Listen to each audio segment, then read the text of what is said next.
right. So for the very first interview on this channel, I have John with me. Say hi. Hello.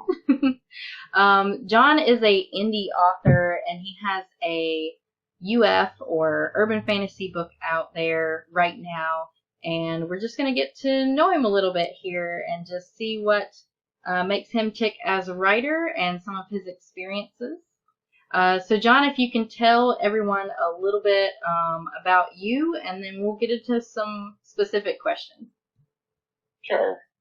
Hi, everyone. My name is John Auerbach. I'm an author by morning and night, attorney by day from New York, where I live with my wife and 3 young kids. I started writing about 6 years ago, just after my 2 oldest were born, the twins. Randomly found a writing prompt on Chuck Wendig's site. Maybe he still does. He does these like flash fiction challenges. So I found my way there and did one and really enjoyed it, and that it kind of sparked my interest again in writing. I wrote for my college newspaper. I was a sports reporter, sports columnist. Dabbled in fiction for like various high school and college assignments, but that was kind of the spark that kind of led me to where I am now 6 years later. Okay, well, awesome. John, was there any like specific reason why you enjoyed writing, or what got you into it, as far as like maybe even from the very beginning, like what interested you about it? I mean, I'd always had an interest in like fantasy and sci-fi, TV shows, movies, books, comics. And I think during my last semester of law school, I had this idea that I was going to, try out the law thing for, 5 years. And if that didn't work, I was going to move to LA and become a screenwriter. Okay. Yeah. So I read about screenwriting, and, that didn't really go anywhere. And it's very hard to become a screenwriter, obviously. It is, then at some point, then at some point I thought, well, I could write a book. There's a lot less barriers to entry to writing a book. But I guess I didn't find, I never made the time. Work was busy. Then I had kids, and as I said, it was kind of this one random, flash fiction prompt that got me going. And so I kind of did a bunch of those, over the course of several weeks. I put up like a WordPress blog to like host them, send it to my parents and my sister, and a couple of my friends. And so that kind of went on for about like a year. It was just kind of, learning, writing fiction is just a whole other beast from like the writing I do in my day job, or, the writing I did in college. Definitely. And then I think I was right. I had come back from seeing X-Men Days of Future Past. I was walking home, and I remember I had some sort of idea about like, so there's time travel in that movie. So I kind of had an idea for like a science fiction short story where there was like 2 different timelines, and the person, in the present somehow affects this like starship captain in the future. Okay. So I kind of wrote, I wrote into like an 8,000 word short story that I put up on Amazon like the fall of 2014. So that was kind of my first foray into actual, indie publishing. Nice. But then it took another 5 years to get to where I am today. I have my book out, which came out last month, Golden Tokens. Mm-hmm. This nice paperback here. So the idea for that story kind of came as another kind of writing prompt that when I came up with my own. What if there was a section of Craigslist where instead of items for sale or random odd jobs, it was called quests. Oh, okay. Yeah. Yeah. So I wrote that another piece of flash fiction that was 1,000 words. I think I wrote in like 40 minutes. It's one of those moments where the words just like start flowing out of you. And I sent it to a bunch of flash fiction websites. Was rejected. But then slowly tried to figure out, well, do I have like the beginnings of like a larger story here? Yeah, and a lot of authors get their start doing like a short story or something, or maybe just a scene or a little bite of something from the story, and it really does open them up to, oh, I could make this bigger. I could make this into a whole book. So yeah, that's really cool. Also, I mean, with that short story, even before Guild of Tokens, your book that's out now, even before that, so you had already dipped your toe in the indie publishing world, so you'd already gotten a little bit of a feel for what it's like to upload and what goes on with, getting your book actually up on those platforms and everything. So how has that been for you? So back when I did that story, I think now we have Vellum to format our ebooks very nicely, but back then I don't think it was out, or I definitely didn't have a Mac back then. So I formatted it in HTML. I wrote a bunch of websites on how to format it. So that took a considerable amount of time, even though, it's 8,000 words, not so long. I made a cover in, I think, Canva. I was reading a lot of posts on keyboards. And, that was still, I guess, kind of the early days of indie publishing. I don't even know if Kindle Unlimited was out yet. But it was a good learning experience. And I guess I learned from that you can't really sell a short story as a standalone, or maybe you can, but you better have, like, a bunch. And I guess I had it out for free I changed it to free at some point for like several years, so I was getting like trickles of downloads, but I guess the thing I learned from that is very few people, I guess, read short stories from people they never heard of, less so are the ones that are free. So I probably got, 1,000 or more downloads of that, but no one really read it. But during that time I was working on building out, what eventually became Guild of Tokens. Yeah. And learning, more about indie publishing. I mean, obviously things have changed so much even from back then. That's things true. Are changing by the. Yeah, and it's hard to keep up with all the changes. In fact, that's why there's lots of writer groups and indie groups to try to help support that, because if you can't stay on top of it, a lot of times you'll get kind of left in the dust, and nobody wants that. But with short stories, it's usually you see them in anthologies and things like that.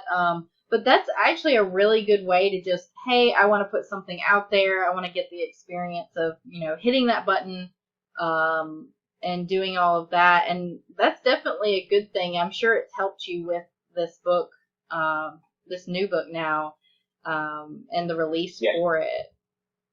Oh yeah. So I actually like writing short stories a lot. And so what I took away from that, the first one, which was just unrelated to anything, was that it'd be better to write one that's related to like a longer book or in a series. So, while I was writing Build the Tokens, I wrote a short story from the point of view of kind of the morally gray mentor / maybe villain. And that was actually a lot of fun. And that actually really helped kind of build out her characterization. So she wasn't really like a one note, like cackling, character / villain. Oh, nice. She became kind of more of a secondary main character through that. And so I wrote one of those, like last May while I was editing kind of the first part of Guild of Tokens. Mm-hmm. And then, I wrote a second one that I gave out to my newsletter subscribers a couple months later. And now I'm actually writing a third one, that kind of, each story is kind of going further back in time. So you can kind of, this character's kind of origin story told over several parts. So like a prequel, kind of like prequels, I guess? Yeah, exactly. And then they tie into things that happen in the book and the things that will, happen in future books. But it's also a good exercise because the Guild of Tokens is written in first person, and these short stories are written in third person limited. So it's a good exercise in learning and writing in different tenses and points of view. Okay. Yeah, so changing it up can help you delve into more of like how the characters are acting, especially if you're moving into like first person or something. Also, Why did you choose to go indie? Was that like something from the outset? I know some people will kind of vacillate back and forth until they, figure out where they fit.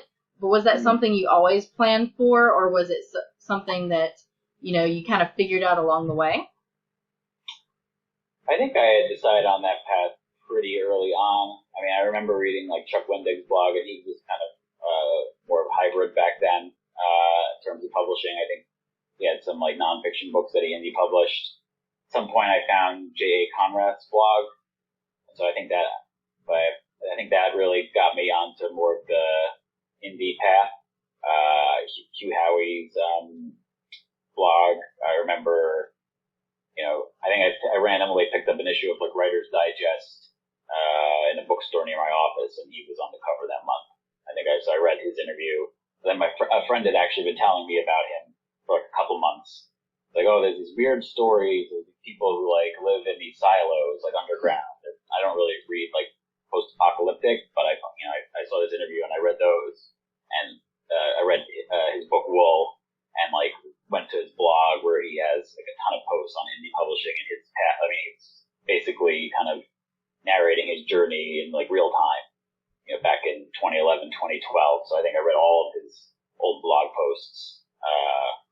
And eventually I guess came around. So I had that, I guess, in the back of my mind. And as I got close, as I worked more on Guild Tokens, I found like the science fiction and fantasy marketing podcast. And through that, like a lot of people who are, active or who are the mods of the main 20 books to 50K group on Facebook. So that kind of led me there, and that kind of just solidified me on the indie path. So that kind of leads us into our next question, which is like, what sorts of resources kind of helped you along, or what sorts of resources continue to help you along, as far as writing and publishing? Yeah, so definitely 20 Books to 50K group has been an amazing resource. I mean, there's just so much on there in like the all-star threads, and just every day I like reading the kind of the sale or the launch breakdown posts that are popular in there. Those are really good. They have also good for just motivational posts. Craig Martell's posts are always like must reads. I think once I found the group originally, I went back and looked for every interview that Michael Anderle had done in podcasts. I listened to a lot of marketing, indie writing, marketing podcasts. Like I said, the science fiction and fantasy marketing podcast that Lindsay Broker, Joe Lallo, and Jeff Poole host. Okay, yeah. The Sell More Book Show is a really good one for like staying on top of kind of market trends, and they also do a lot of good, feature a lot of good tips and success stories. So I kind of have my routine, I listen to those like weekly, download them like as soon as they come out, like Wednesday morning or Thursday morning, and listen to them going to work, coming home from work. So that's a good way to kind of stay on top of things while not eating into like my writing time. Yeah, podcasts are actually a really good time saver. Anytime you're doing something monotonous or driving or washing dishes or anything like that, you can be like putting that information in your head, and not that that's a wasteful time, like, washing dishes and driving is not necessarily wasted time, but it's definitely time that could be made better and more efficient. So yeah, podcasts are definitely pretty cool. Some of the podcasts do have like video elements to them, but I think a lot of them are available like just audio if you need to. For Guild of Tokens, your book, I'm just going to go ahead even though my face is frozen. Your book, what do you plan for that book? Is it like a standalone? Are you doing a series, a trilogy, or do you plan to do spin-offs for it? What are your plans for that? So it's as part of my grand plan, one piece that maybe in 10 years will be finished, but it's kind of one aspect of this kind of shared mythos world. I mean, the book takes place in the real world, but I have this plan to introduce other characters and intersecting storylines. So this is kind of the first piece of a larger puzzle. I kind of envision it, as like a fantasy version of, the Marvel Cinematic Universe, which I'm a big fan of. So Guild of Tokens is following Jen Jacobs, who's this 20-something computer programmer who lives in New York, who stumbles upon this quest board, these real life quests, and kind of discovers this like secret, world hiding, just out of sight. So Guild of Tokens kind of follows her journey, into that world. And right now I'm working on the second book, which is creatively titled Guild of Magic. Okay.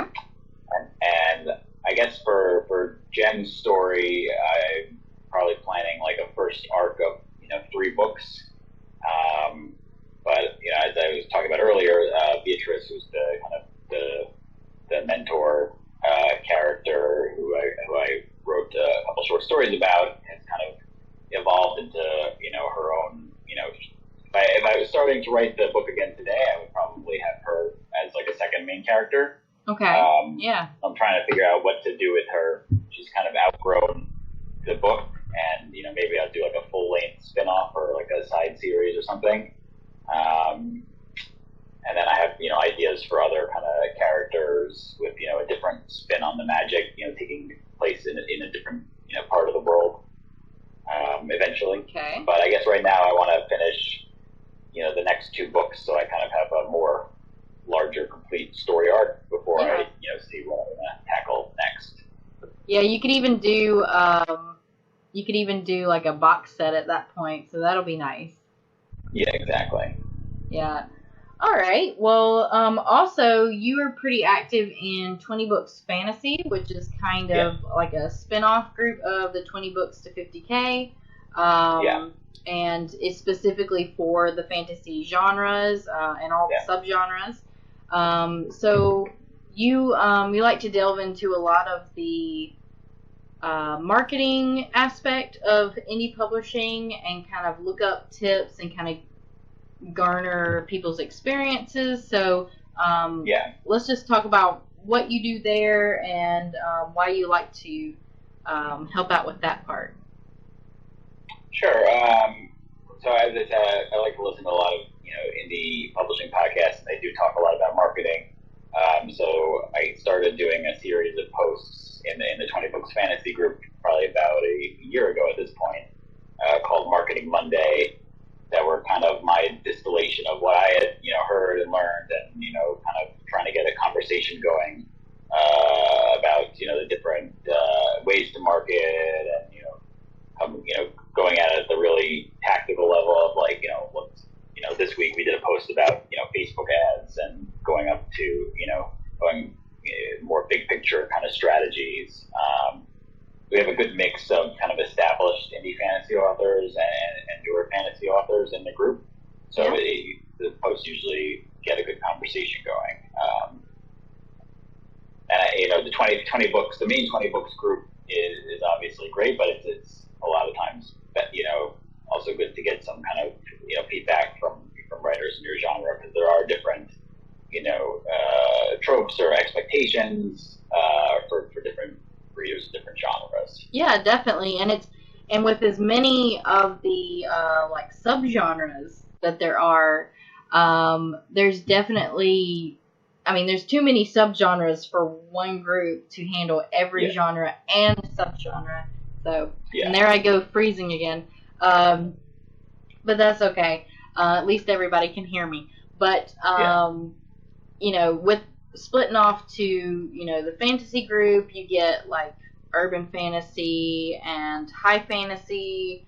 You get sometimes space fantasy. Sometimes there's that. Also like middle grade and YA, even though those are more classifications than subgenres, sometimes they can have their own tropes and expectations. So yeah, it's been helpful to have those mini groups kind of spin off there to kind of focus on more of the things that authors in those specific genres might face versus others. Because release schedules and things like that can be different because your readers are different. Their expectations are different. Yeah, exactly. So yeah. Like, you can all, like, my Guild of Tokens is about 113,000 words. Mm-hmm. So there's only so fast I could write that, even if I was writing, full time. Whereas, people who are writing maybe shorter books, because that's more in line with, their genre, are able to release on a quicker schedule. The group's also good for kind of making connections, which is like a huge thing, Yeah. meeting other authors, interacting with the group, and, organizing newsletter swaps, and, just kind of building relationships is super important. And, the indie community and the indie fantasy community is like, it's all very supportive, Yeah. Well, that's great. Was there anything else you wanted to share about your book or about you as a writer? And also, where can people find you? Sure. You can find me at my website, which is johnauerbach.com. Guild of Tokens is available on Amazon. I think in all of the various Amazon country stores. You go to read.com/Guild of Tokens. It'll direct you to the right store. And then I'm on pretty much all of the social media platforms. I find they're kind of good for different things. Like Twitter is good for, I do a lot of interaction, I guess, with other writers. Facebook, I'm more involved in groups. I actually just started an author Instagram account yesterday, after holding out for so long, thinking that I didn't really need one, but so I'm playing around with that. But there's a lot of good, each platform is good for different things, and you can find creative ways to kind of use the same content across the different platforms. On social media, you can find me. My handle is J.A. Auerbach on pretty much all of them. Okay. Yeah, so great. So everybody definitely check him out and connect with him on social media if you want to. And I'll go ahead and wrap up this interview. Thank you so much, John, for being on. And hopefully we'll get some updates or something for when you have another book coming out or another book in the series. Thanks so much, Charles. It's been fun. All right. Thank you.